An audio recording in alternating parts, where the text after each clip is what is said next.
Welcome to Living Wealthy Radio with your host, Teresa Kuhn. I'm Teresa Kuhn, helping you live wealthier. Resources are available for you at livingwealthyradio.com.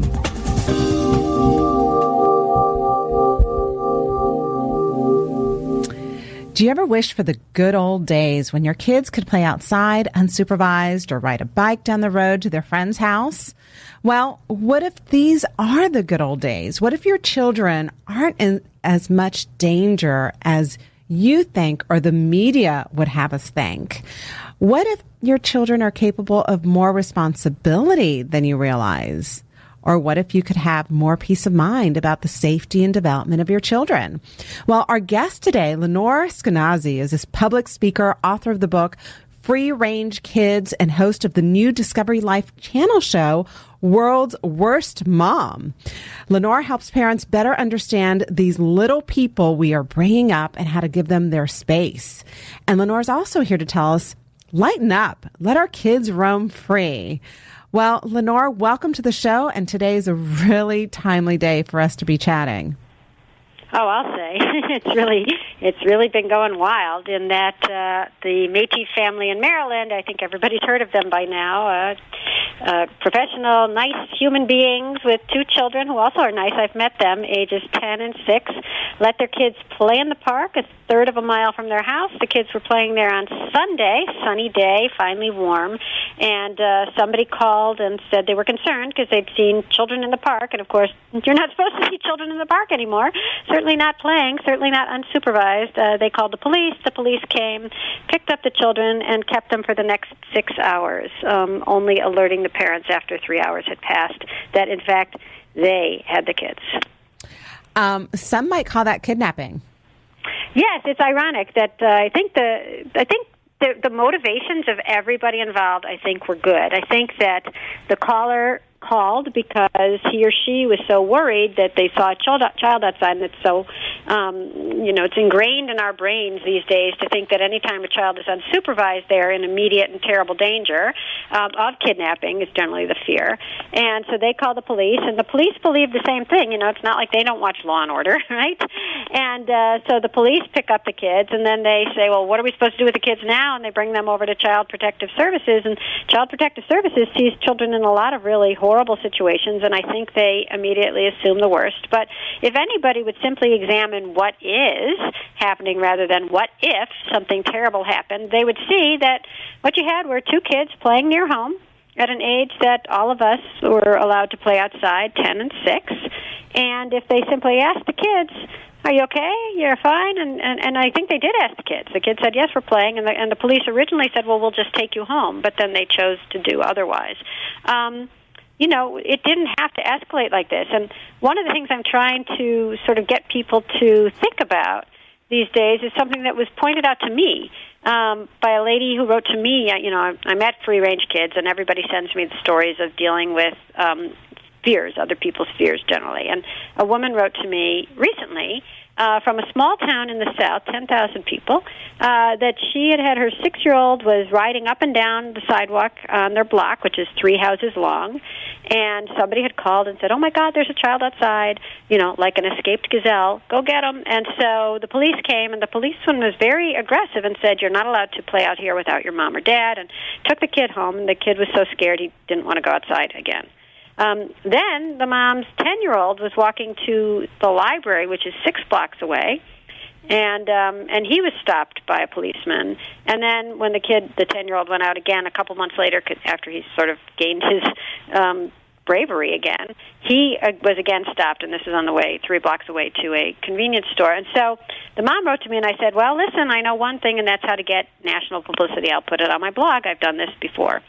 And she wrote back, she was so much smarter than me, and said, I'm not sure that's exactly what I want to do. I'm writing to you for advice, and if people come and interview me about how horrible the policemen are here and how stupid the town is, how am I going to make any change, any progress here? Because I'll have embarrassed the town, and I'll have made enemies of the police, and no one likes to be humiliated. Is there another way? And I thought, yeah, yeah, come to think of it, there is, and she was so right. The other way is to take that same letter, the same letter that got me so upset and that I was willing to throw on my blog, and take it to the chief of police. Say, do you want 6-year-olds afraid to ride their bikes on the sidewalk in front of their house? Do you want 10-year-olds afraid to walk to the library in this small, wonderful town that has so much otherwise going for it? It has parades. It has concerts downtown in the summer. It sounds like Mayberry, except for these couple of incidents. And so that's what she's doing now. She is taking that letter and bringing it to a town hall meeting, and she has already reached out to the city manager, who is also appalled, and said, we do have to do something about this. There's just a miscommunication in terms of, everybody worrying. And so I know I'm going on and on, but my point is this, that even in Maryland, what you have are the makings of a really wonderful and free-range and warm-hearted community. You have somebody who was looking at the kids and worried about them. And then you have police who came and were worried about them. But all we have to do is flip it from, criminalizing the parents' accusation and recrimination and turn it into community. Officer, I see some kids outside. I just want to make sure they're okay. It's so rare to see kids playing outside anymore. Officer comes by. Kids, you okay? Yeah, we're fine.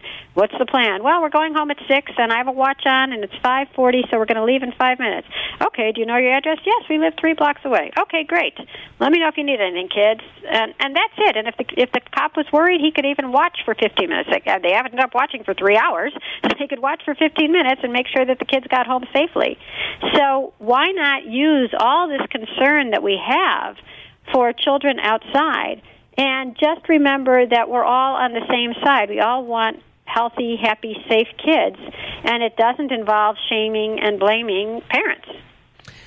So what's the bigger issue here, or what's the deeper issue? Is it that as a society we've become so concerned about crime and our children that we think parents shouldn't make decisions about their children's well-being and whether they can go outside or not to play, or whether they can walk to school or not?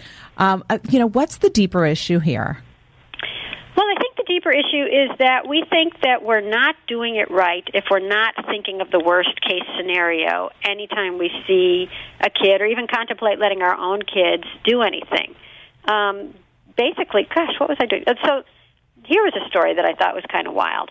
Up in Canada, in Prince Edward Island, which turns out, I didn't know it at the time, to be the safest town in all of Canada. This past summer, a bus coming home from camp let the 2 kids off, brother and sister, I think they were 10 and 8, off at the bus stop, which is at a public park, a playground, 10 minutes before the appointed time. So when the parents got there to pick up the kids, I don't know if the kids lived far from the house or if the parents just felt like they had to pick up the kids, but for one reason or another, the parents were picking up the kids. They got there, and the kids had already been there for 10 minutes. And the parents were beside themselves with rage. They thought heads should roll. How dare the bus driver leave off these children in such an unsafe place, unsafe by definition being anywhere outside. Anything could have happened. And when I went on a radio show to talk about that, saying, well, anything could have happened, but in general, kids are safe today, just like they were in our day. Actually, they're safer. Crime is down since when most of us parents today were kids. And 10 minutes is not a long time, and it doesn't strike me as egregious. There were 2 kids together. They're at a park. They could have played. They could have played on the swings. And all the callers thought that I was crazy. And when we've gotten to the point where you think that children together, not even just one child, but 2 kids, one of them double digits, outside at a park on a summer day for 10 minutes is the equivalent of kids in a Shark Tank with meatballs in their pockets.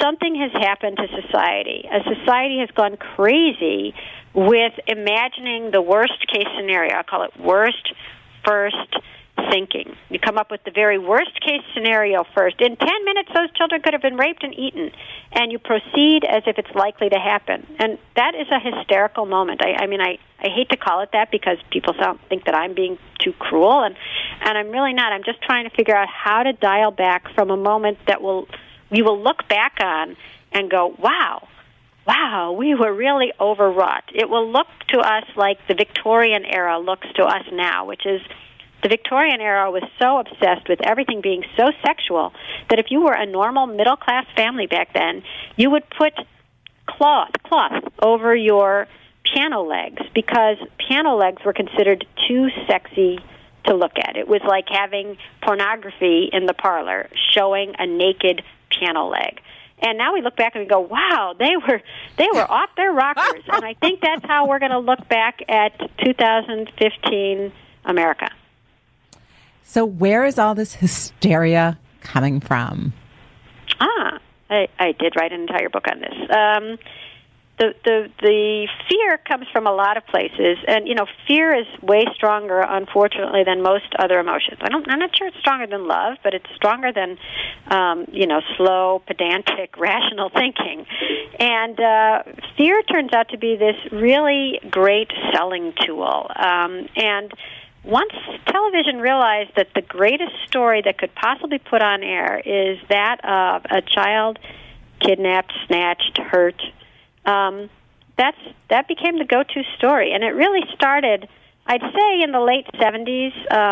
In New York City, there was a tragic case of a boy named Eitan Patz who went to a bus stop, 6 years old, never seen again. And that story became, when it was first hit the news, the assumption was that he was so beautiful that maybe some lady took him home to raise as her own child, some lovelorn woman who wanted a child.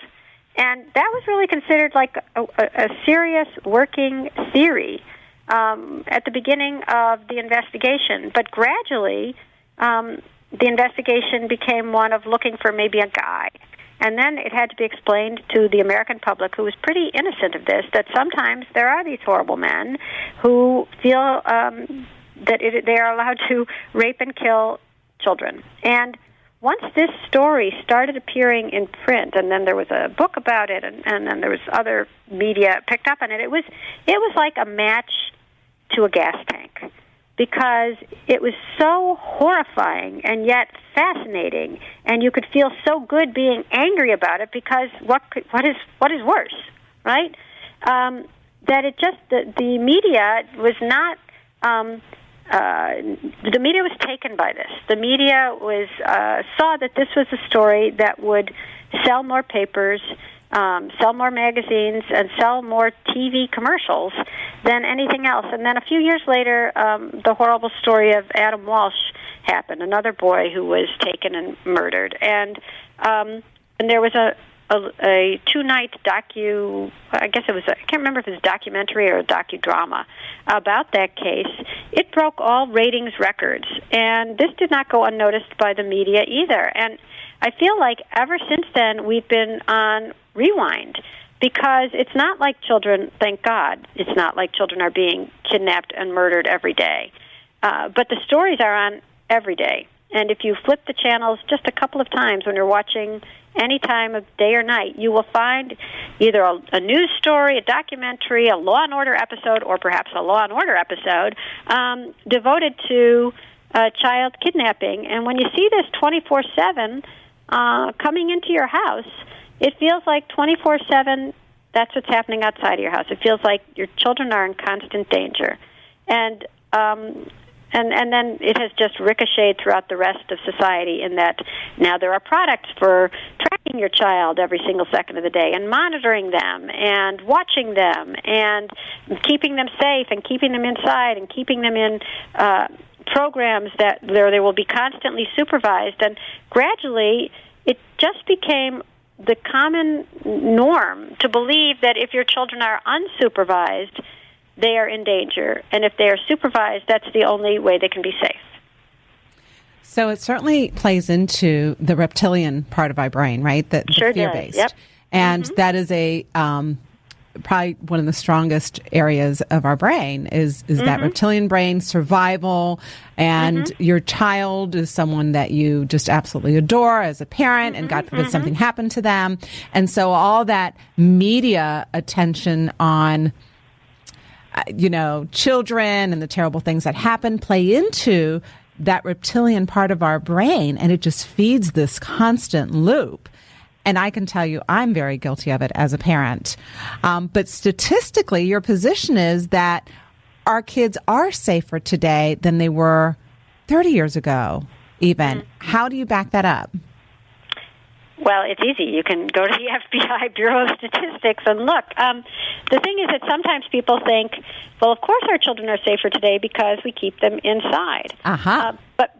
But in fact, all crime is down. We're not keeping houses inside, and burglary is down, and we're not keeping adults inside, and rape and murder and assault are down, as is robbery. So it truly is a drop in the crime rate. It just doesn't feel like it for the reasons we were discussing earlier, which is that, saying, children walk home safely from school today, details at 11, is not going to get you a lot of viewers. So the way you get a lot of viewers is by saying 3 counties over, or sometimes 3 countries over, there was something horrible that happened, and we'll have details tonight, and then we'll look at the candlelight vigil, and then we'll interview the parents who say, if only we had never, and then we'll chastise the parents saying, why did you do that? And I feel like parents are afraid of 2 things now, thanks to this kind of unforgiving, fear-mongering culture. One is we worry that something bad will happen to our kids. And 2 is we worry that if it does, there will be no sympathy. There will be no empathy. It will be finger-pointing. It will be blog post after blog post and comment. Why did she let her kids do X or Y? I would never do that. Why did she have the kids if she didn't want to watch over them? Doesn't she know? And it feels like when my mom had me and I was a little kid, if I ran away from her at the fair or something like that, other parents, even on the block, would say, "Oh, kids, they're so slippery, or they're you can't do anything with them, or boy, they'll drive you crazy, won't they?" And I feel like now it would be that level of empathy is gone, or not gone, but dormant, let's say, because I do believe it can come back. And so I feel it would be, why weren't you watching her? Why didn't you hold her hand tighter? Why were you so bad? Why were you a bad parent? I feel like people are very eager to judge and blame, and somehow it makes them feel a little less afraid. And I think all this meanness and suspicion and unwillingness to help each other or give each other the benefit of the doubt does come from fear. And I feel like the fear has been superimposed on us, and that we can actually crack through it and be much happier and much kinder to each other and to ourselves. Well, there's cable, right? 24 hours in every network that needs to be filled with programming. That's true. And there's the internet, and there are blogs, and there are, Facebook, and there's so much media that needs to be filled with something, and fear sells. And it plays with our reptilian brain, right? And so it feeds itself. Like you were saying, the good news, kids walked home safely and got home. That's not going to make the news, right? It's literally not news. I mean, when you think about it, what is news? News is something unusual. Somebody once wrote a really cool thing to my blog. They said, if a Martian came down to Earth and asked, how do Americans live? And I don't know why they always have that voice, but if they did, you could respond to him or her or it or whatever it is. Well, let's see, do you want to see how 99.99% of America lives each day? Or do you want to see the 0.01%? And they'd say, if they were, as smart as we think these creatures are going to be, they'd say, well, we want to see the 99%, of course, or the 99.99%. And so you would take him around and you'd show him life. But if you wanted to see the 0.01%, you'd turn on the news. That's so true. That's so true. So you've been called the world's worst mom. Yes, I have. And that is because what? Oh, well, let's see, my son is 17, he was 9. 8 years ago, when my younger son was 9 years old here in New York City, he started asking me and my husband if we would take him someplace he had never been before and let him find his own way home on the subway. And long story short, we let him. So one sunny Sunday, I took him to Bloomingdale's, which shows you that I don't normally shop at Bloomingdale's, very fancy department store in a very lovely zip code. And I said, okay, off you go. And I went one way, and he went the other way, armed with the things I gave him, which were a Metro card, which gets you on the subway, and quarters if he needed to call, $20 if there was an emergency, and a map, which he knew how to read. And he had to take the subway about 4 or 5 stops, and he did, and then he had to take a bus across town, which probably took another 15 or 20 minutes. And he came home extremely ecstatic, I think is the word. Really proud and happy that not only had he done something on his own that he felt he was ready for, but that we believed in him too. You know, we talked about it, and we decided if he's ready, we're ready. We know the subways are filled with people. I just read a statistic yesterday, 6 million people take the subway on an average day. So safety in numbers is what we believe, and we believe what we see, which is that the subway is not, a cesspool. It's transportation. And he was ready to use it, and we were ready to let him. And I wrote a column about it because I'm a newspaper columnist by trade, and I called it "Why I Let My 9-Year-Old Ride the Subway Alone." Oh, and, my. Yeah, that was it. Yeah. So I've got to tell you, to be completely honest with you, and I get intellectually your position. I so get it. But I am the mother of a 19-year-old. And when you were telling me about your 9-year-old boy on a subway in New York City by himself, my heart started racing. I started, the fear crept in, thinking, could I have let my son do that at 9 years old? Oh my gosh. I would have been freaking out until he got home. Do you live in New York City? I don't. I've been there. I've lived in big cities. So, so intellectually, I get why you did what you did and what you did. The empowerment, the confidence that you gave your son that day was priceless. Actually, it's funny you put it that way because I never talk about this, but it was also the confidence he gave us. He was the one who came up with this idea. When I say I have a 19-year-old, that means I have a son who was older when my 9-year-old asked to ride the subway alone, and the older one hadn't asked. And so we had never had to consider it until the younger one said, can I do this? And, we did it hoping that it was the right thing, believing that it would be. If I thought it was dangerous, I wouldn't have let him do it because I wouldn't have let him do it at night. I wouldn't have let him do it in a different neighborhood, but this seemed okay. But the thing that I think parents are losing out on today is something that I think all parents really enjoy, which is when your kid does something on their own, whether it's they built a fort or they invented a game or they surprised you by doing something nice for somebody without you asking, that jolt of parental joy is something that you could have a lot, but not if you're with your kids all the time, because then they don't get to surprise you with what they're capable of. No, I get it. I totally get it. So the firestorm that resulted from that column you wrote, when did it start to die down? I mean, how long after you... Well, let's see. We're talking 9 years later. What are we talking, 8 years later now? I'm waiting. You're the... I cannot tell you that it has died down because, as far as I can tell, it hasn't. Because, a lot of people have heard about me and free-range kids, and they're on board, and that's great because it's a community of people who really just believe in their kids and let their kids know it. But there are, of course, many people who feel that this is a dangerous idea, and that keeps the tension and the news cycle going. Did you feel after that experience and you wrote, the column and it came out, did you feel a sense of, oh my gosh, what have I done? Have I set up my children to, for something bad to happen to them? The world is looking at me. Yes, I did. I was, at the very beginning, I wrote the column, and I felt great about it, and then I ended up doing all these TV interviews right after it ran, and then, getting the blowback, even on the TV interviews. I'm not inured to fear, and it's hard to not imagine terrible things when people are telling you to. Mm-hmm. And at one point, I remember just telling my husband, I think I'd started the blog, or maybe not, because that weekend I started the Free Range Kids blog to say that I love safety, and I believe in helmets and car seats and seat belts. It's just that I don't believe that kids need a security detail every time they leave the house. But at one point I told my husband, I said, I can't keep doing this. This is just, I feel like I was asking the fates or something. Right.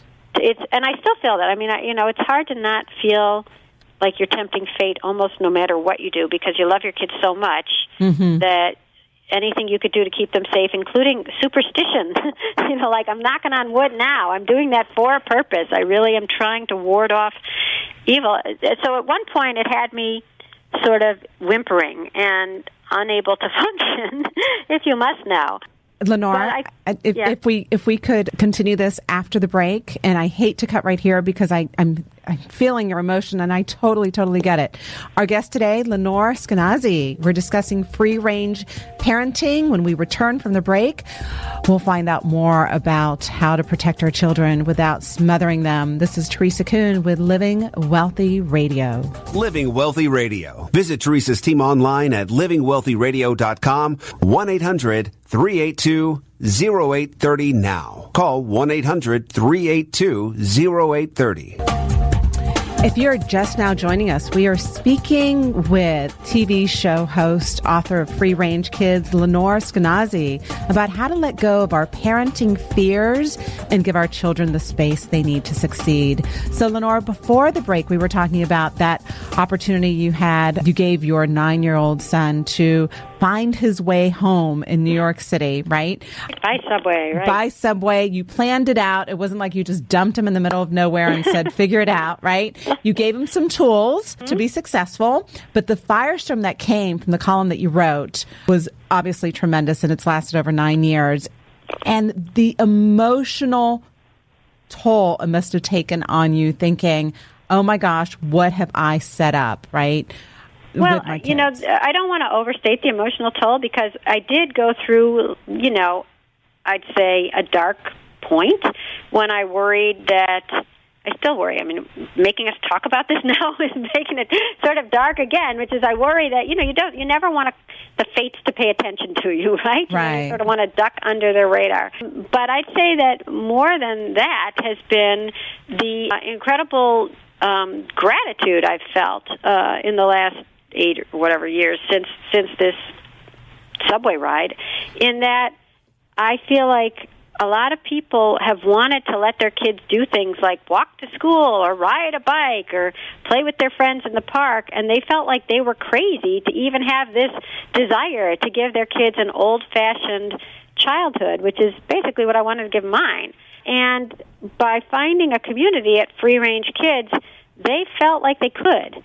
And it's not like it's permission from me. It's just the recognizing that there are other people who feel the same way. It's not crazy. Rationally, it makes sense. It's good for kids to have free time. It's good for kids to play. It's good for kids to problem solve their own issue of what are we going to do this afternoon. And the crime rate is lower than when we were growing up. So they have not only they have the sort of rational facts behind them, but they have a community, and it has been great. I feel like, I get letters all the time from people saying, thank you, I thought I was the only one. I really love it when my kids walk to school together, and now I don't feel like I'm crazy. I was starting to feel very worried about my kid and thinking of all the terrible things that could happen.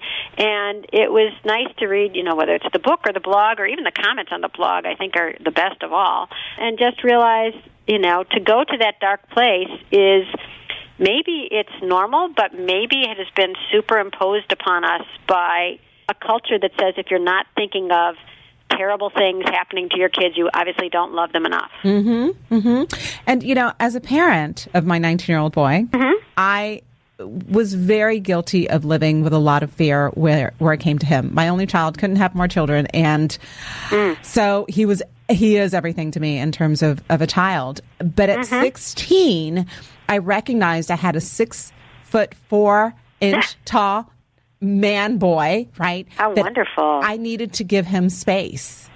And height. And height, right? Above his head. But emotional space and space to be a man, to grow into his manhood. And so my husband and I took steps to empower him and give him more space. Because otherwise I recognized, oh my gosh, it was the most challenging thing, Lenore, I can tell you I've ever done. But on the flip side, the maturity level and the confidence he has, I think, from that is tremendous. And so I learned a lot from that experience. That's so cool. I didn't do it at 9 years old. I was, I think, emotionally incapable of that. But yeah, you know what? People also think that I'm telling them they must let their child ride the subway by 9, or all bets are off, or they better be on their bike at 11. It's not a question of exactly what year you do or exactly what you do. All I'm saying is that society has convinced us that our kids are in constant danger.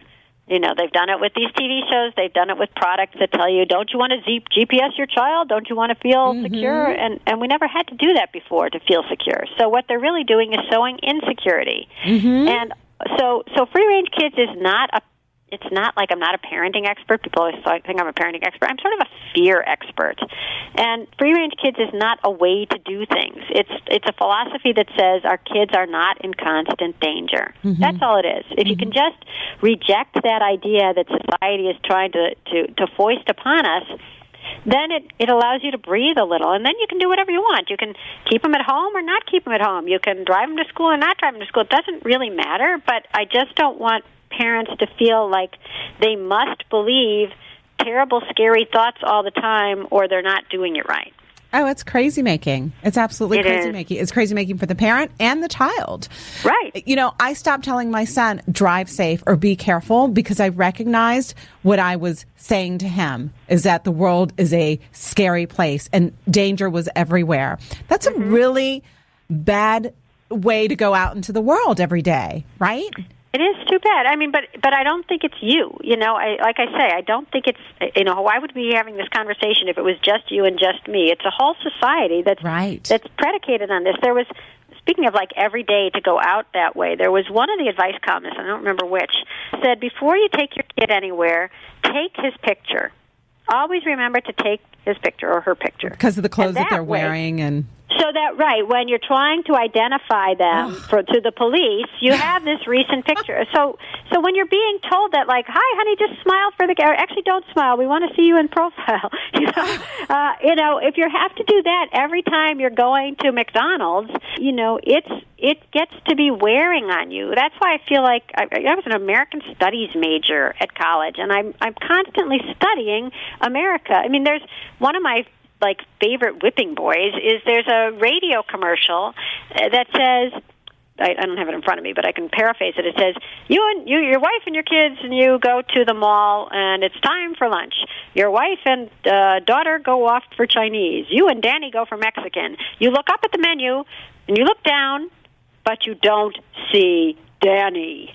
Imagine if he were kidnapped, but now with blah, blah, blah GPSing device. So there's a commercial on that is literally telling you that in the time it takes you to choose between the nachos and the soda, your child can be taken from you in public at the mall with the entire Mexican restaurant staff looking at you, waiting for you to order, and he will be gone outside somewhere in somebody's trunk, and if only you had this GPS device on him, then he would be safe, because otherwise nothing is safe enough. If your child isn't safe enough standing next to you in public at a restaurant when you're about to order, then nothing is safe enough. And that's what this society is busy telling us with the monitors for, is your child getting enough oxygen when she's asleep? Is your child being kidnapped from when he's next to you? Boy Scouts teach kids to whittle with with potato peelers. They can't handle a knife. Girl Scouts are allowed to toast marshmallows so long as they have one knee on the ground so they don't go flipping into the fire. Everything is seen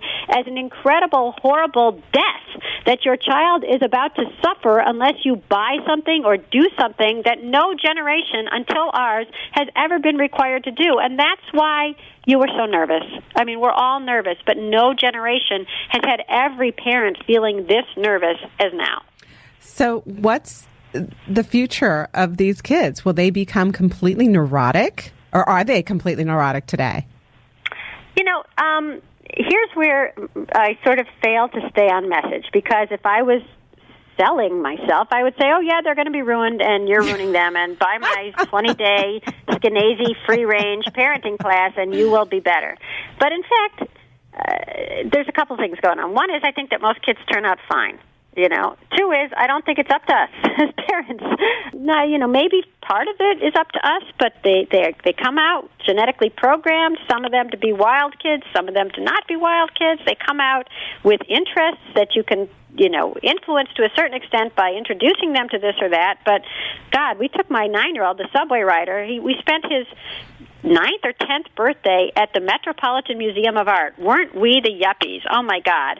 And I don't think he's been there since. You know, he won't put a pen to paper. He doesn't like to read. He doesn't like to draw. He's never made a thing in his life except under duress in, like, art class, which he practically flunked. And he loves football, something that I still don't get. I know there's all these downs, and they have to get the ball through someplace. But, you know, they come out as who they are. And there are so many influences on them that to think that we make them neurotic or geniuses or dullards or fat or brilliant, that's giving us a lot more credit than and blame than I think we can. And so the reason I believe in free-ranging your kids if you want to and if you're game is not that they're going to become perfect and otherwise they're ruined, but that they have one childhood. They won't be 9 forever. Pretty soon they will be 19. And when they're 19, they're not going to be doing wheelies, and they're not going to be building forts in the woods, and they're not going to be playing hopscotch. And, you know, if you want your kids to have that, now's the time. So tell us about your show on Discovery Life, well, World's Worst Mom. World's Worst Mom. I'll tell you about it, but with the caveat that it's not on right now. They showed all the episodes, and now they have to wait before they run the reruns.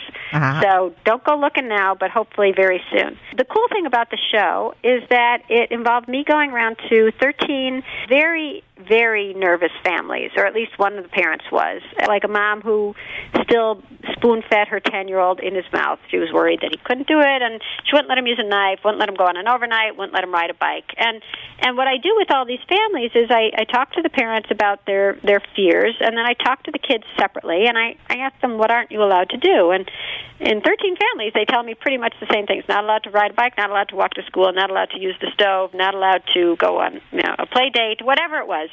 And then I have them do those things. It's as simple as that. And when they come home and they just had a lemonade stand, or they ran an errand for the parent and they're coming home with the grocery bag, or they had a little carnival nearby, with little games for kids to play, when they come through the door and the parent sees them, this is just what I realize, that there's a lot of hope, is the parent changes immediately. They're grinning, they're proud, there's an expression in Yiddish, they're kvelling with pride. They're so proud of their kid, they're practically bursting. And in that moment, who they see in front of them changes. And instead of seeing just a vulnerable baby that they must take care of every single second, they realize, wow, my kid is growing up. Look what he can do, or look what she can do. And that new image, I was just with a family. I do house calls. I guess that's my one way of capitalizing this. If you want me to come to your house and sit with you while your kid runs an errand, that's a house call. It will cost you a lot of money to hire me, and your kid will come back with the cranberry juice. So the family where I sat with them while the kids went and got the cranberry juice said afterwards, they said, it was like my kid was suddenly older. And in a way they were, because they were allowed to do something, but of course in a way they weren't. They were 1 hour older. But it's really great when you see your kid as older. You think you can only love the kid because you're taking care of them and you're protecting them and they're your little bundle of preciousness. But actually, give yourself credit. It feels great when you say, that's my young man, that's the young lady that I raised. That feeling of pride is really heady, and it's liberating for the kids because they finally feel like their parents recognize, who they really are. But it's even more liberating for the parents because now they get to have somebody run and get the cranberry juice. they can stay at home. But it's liberating emotionally, too. It is. I know when, my son was 16 and he started working, and he was working at a restaurant. So Friday and Saturday nights, the good news was I knew exactly where my son was. He was working. The bad news is I stayed awake every single night until he got home, right? Until health-wise, it didn't make sense.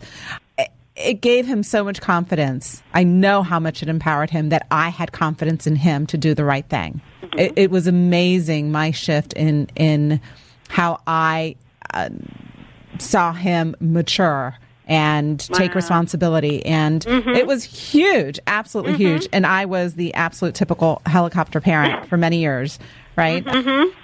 You've got some great helicopter parent stories, right? You've got in your book, a section titled The AZ Review of Everything You Might Be Worried About.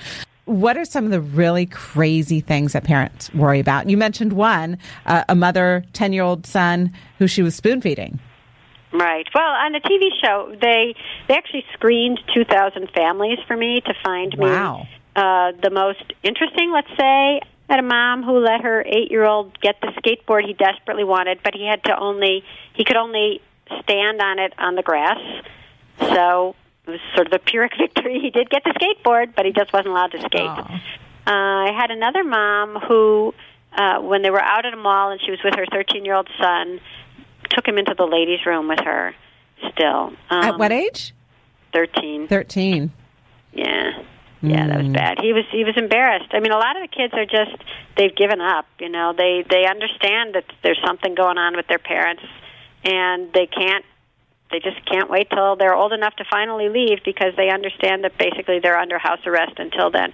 And they were very grateful, but as grateful as they were at the end, like, thank you, Lenore, you freed me, et cetera, it was the moms who wrote to me afterwards. At the very end of the show, when I was filming the 13th family, I printed out for the crew the emails that the moms had sent me long after the crew had gone home, because I said, people are going to think this show is fake.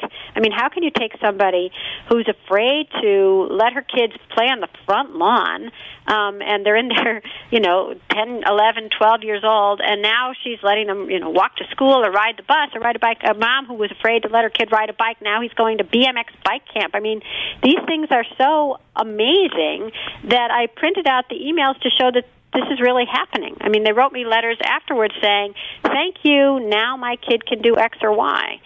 And I gave them to the crew because I felt compelled to. I don't know why. But what was I about to tell you? So these are the things that the parents wouldn't do before, and they ended up giving me not just these emails, but they sent me gifts. And I think it was because I gave them a gift. I think it was tit for tat, because I gave them this 16-year-old when they had seen a baby.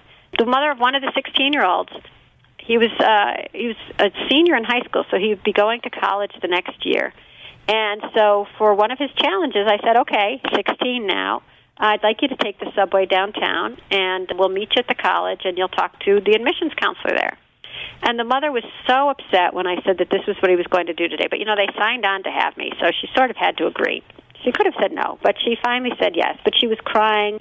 She ran upstairs, and she was burbling on the phone to her sister. You have to go alone. She was hysterical. And finally, when a moment came for him to leave, he too, by the way, was 6-something. He was like 6'3" or 6'4", very lanky guy. And he left the house, and his mother came running after him with an Elmo juice box. Here, take this, you need it. And I thought, wow, it's fascinating. That's really interesting. And he took it. What could he do? This is his mom. But then we got to the school, And we got to the college, and we actually got there before we were supposed to meet him. And he was wandering around, not expecting to see us yet. So he was just there on campus, and he's towering over the other kids because he was 6'3" or 6'4". And his mom spied him among all these other young men and women. He's taller. He looks great. He looks like he belongs on campus. And she was hysterical with joy. And she lifted me up. She picked me up and twirled me around like my feet were off the ground, you know? And she's like, look at him. And she was so happy and so proud. And like, I can go into my closet now and show you, this is the purse she gave me. This is the coat she gave me. This is the scarf she gave me. Because instead of thinking, here's my little boy who needs an Elmo juice box, she had a college kid. And she was thrilled. In the last couple minutes, what are some practical steps you can share with our listeners to liberate our kids without going crazy with worry? Okay, couple things, and then they're really simple. One is think about go to my site and look up the Free Range Kids Project. It's on a tab at the top, FRK Project. My site is freerangekids.com, and it says, why not have your school propose the Free Range Kids Project, whereby the teachers tell the kids, go home and ask your parents if you can do one thing you feel you're ready for that you haven't done yet. Like these things we've been talking about with the TV people, like run an errand, walk the dog, ride your bike to the library. And since the school proposes it, a lot of parents say, yes, it's just a one-shot deal. And then the kids come home from doing that thing, and it's just like the TV show. The parents are so proud and so happy that it changes things. So, but you're changing it on a sort of wholesale level because my kid has walked to school and your kid has walked to school, and suddenly it becomes normal for kids to be running errands and walking to school because everybody is doing it. And I propose that to schools that go K through 8, anywhere along that continuum. I'll just give you 2 more tips, and then I do have to run. One is if you're waiting with your kid for soccer to start, for the bus to come, for the school to open, whatever, and I'm waiting with my kid, you're waiting with your kid, there's 3 other parents waiting with 3 other kids, offer to watch them all. Tell the parents, hey, I'll wait here. You got 5 kids. I'm not expecting, banshees to come with spears.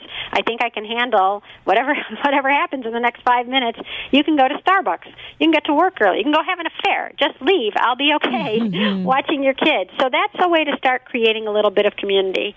And the last thing I'll suggest for now is one day leave your cell phone at home. Your kids will never leave their cell phones at home, so leave yours at home so that even if a quote-unquote emergency arises, which is usually not an emergency, you're not there to fix it, right? The kids have to figure out if they are going to stop and have a candy bar before they get home. Are they going to they're going to watch TV first or do their homework first? Just let them make some of the decisions that we made routinely as children, because we're taking away those opportunities for them to start making sensible choices because we're not letting them make any choices because they call us and ask us what they should do. So be unavailable.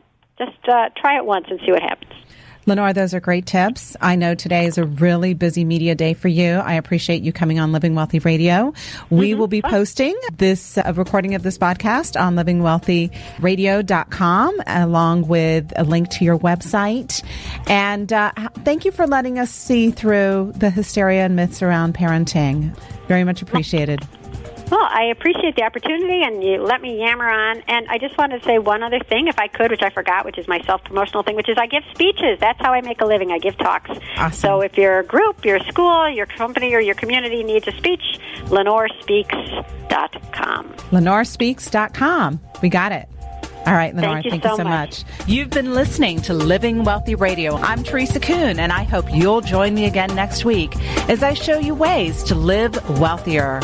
Resources are available for you on our website at livingwealthyradio.com.